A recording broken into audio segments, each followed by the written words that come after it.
Let's Talk About It podcast, episode number 2. My name is Coach Jules Montgomery, and let's dive on in.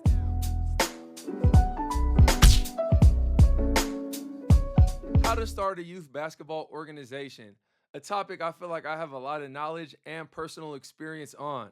Over the past 8 years, I've launched a youth basketball organization, Rise Basketball School. It started in Los Angeles, California, and it has grown over the last 8 years in Albuquerque, New Mexico. I'm going to go over some pros, some cons, and I'm going to give you my final feedback on what it takes to start a youth basketball organization. So, a few of the pros: a clear vision and a mission. Basically, your operations. You got to understand how you're going to run and operate your organization. Are you going to be a training organization? Are you going to be a team based organization? And how are you going to operate and navigate throughout those industries? If you're going to be a training based organization, are you doing private training? Are you doing group training? Is it skills based training, game based training? Are you going to be a team organization?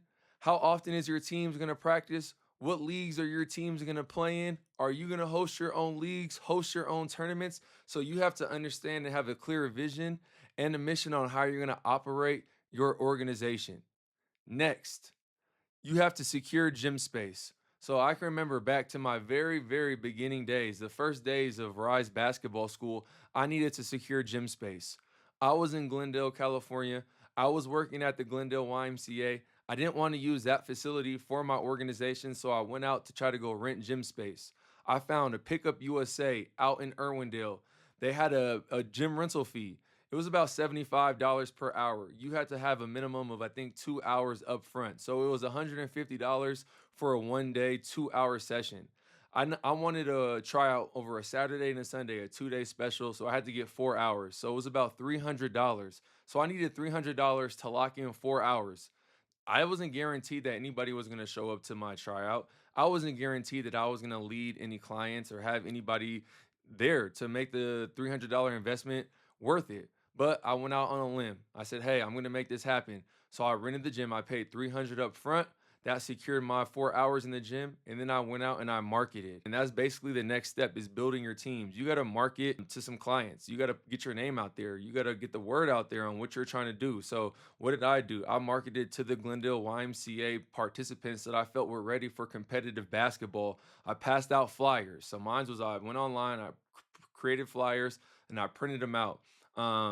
And I basically went to those players and said, "Hey, tryouts at Pickup USA this Saturday, this Sunday. You must attend 1 day." So that's how I started to build my teams, was advertisement, directly handing out marketing material to parents that I knew were interested in basketball. So I would consider this a hot lead. It wasn't a cold lead. It wasn't somebody I didn't know who wasn't interested in basketball. These were players that knew who I was, that played in the league that I was running at the YMCA, and that I could physically see and give this information to. And then back then I had my transparent pricing. So on this information sheet, it told them where to go for the tryouts. And once they got to the tryouts, I told them the information on how much it would cost. Back then it was $100 a month. I just thought that sounded good. $100 a month includes everything, their practices. Of course, they had to pay separate tournament fees, which we still have to this day. But I had $100 a month transparent pricing. They knew what the cost was. If they wanted to sign up, it was on them. And back there, we did have hired coaches. I remember my first hired coach was my good high school teammate, Christian Fuentes. He came on staff. He helped me at the very first tryouts at Pickup USA. Paid him for the 4 hours to be there. So out of that $300 for the gym rental fee, through my man Christian, $25 an hour. That was 4 hours. That's $100. So $400 basically was my upfront cost for my coach, for my gym, on top of my marketing material. But that was just me going online and printing out documents. So I did that all myself. I'm not going to add up how much it costs to print out each piece of paper and things like that. It just took a little bit of my time, a couple hours online, a couple hours to hand out the papers and answer some questions to the parents. And I did that on a work day when I was at the YMCA. So that was basically the pros, the keys for me to start a youth basketball organization. Those are the steps right there that it took me to get the ball rolling. Now, here are some of the pitfalls. First, rushing without structure. And I've done this a few times, but I'm going to mention it with my second gym. So once you start a youth basketball organization, once I opened up my second gym, it was pretty much like I started my organization all over again. So this pitfall, You don't have to be opening up a gym. This can be in the very beginning stages of you just learning about this industry. Is rushing without structure. I did already have structure, but not the type of structure when I just opened up this gym, a bigger, more capacity. Basically, what I did was I had the capacity, put the word out there, but I had too many kids. I kind of grew too fast.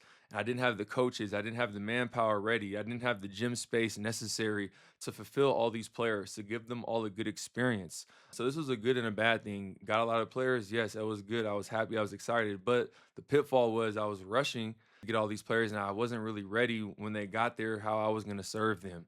I needed more gym space. I needed a bigger team. I needed better pricing. I needed better quality coaches, more coaches. So all the things I mentioned earlier in the pros was basically I skipped all that again. When I opened up my second gym, I rushed through that stuff. So you have to take your time, be patient, and really build those things from the ground up. And you have to keep on reinventing yourself. Like every single time you kind of level up, you want to go through those things once again and make sure you're hitting them line by line. Number two is underpricing your gym time.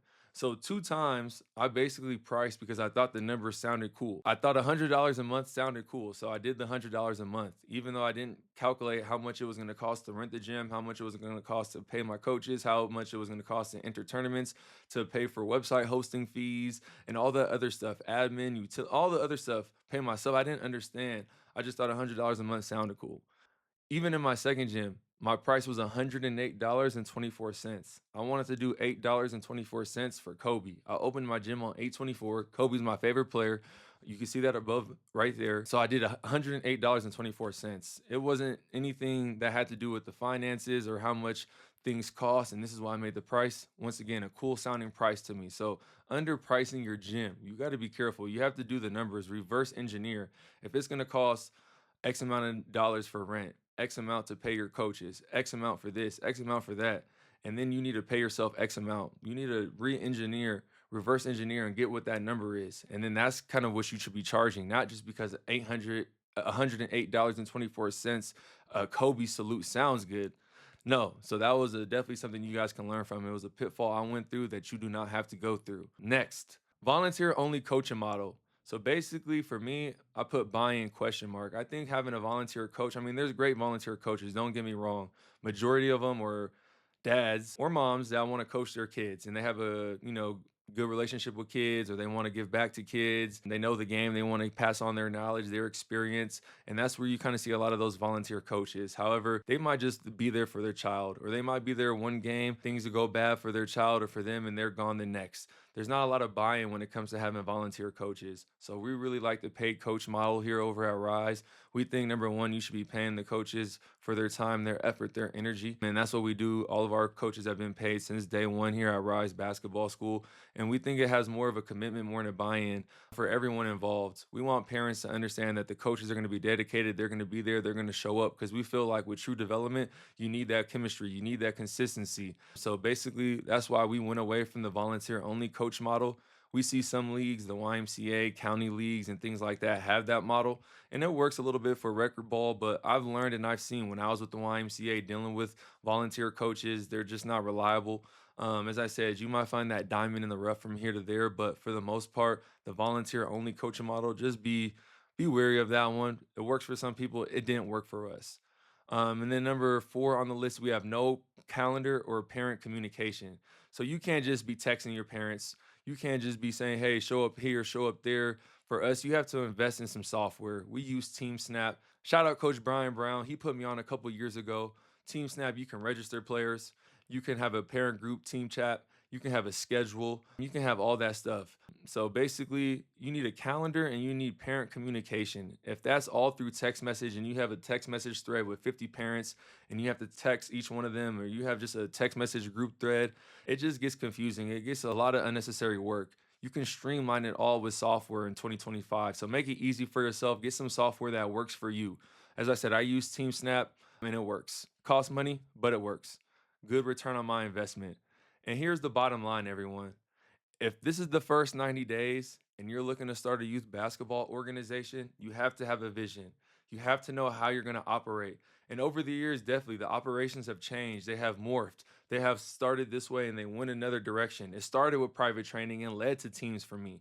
What I like to say is You have to have a vision. You have to know how you're going to operate. You have to have a gym or location that you're going to train out of. I've seen people train out the house. I've seen people train out the park. I used to train out the park during COVID, train out of school gyms. We lease a gym. We have a 5-year lease at our facility, 2 years left. We also rent additional gym space. And we see people that purchase their gyms, and that's something that we're trying to do with our next gym is purchase that gym. So finding your gym, that's important. Then you start building your team, start building your clientele, finding your players. And you do that through marketing, you do that through word of mouth, you do that through advertisement, organic advertisement on social media, paid ads through Facebook, through Google, having a Google My Business, setting it up professionally, having a website, having an email, having all those things. And then you got to go find your team, coaches, people who are going to be there to help support. Definitely as you grow, you're going to need that. So you get those 4 pillars right, and everything else will scale and you'll be on and moving. And those are my tips on how to start a youth basketball organization. Coach Jules with Let's Talk About It podcast. That's episode number 2. Catch us on episode number 3, the reclassification question. Talk to you soon. Peace.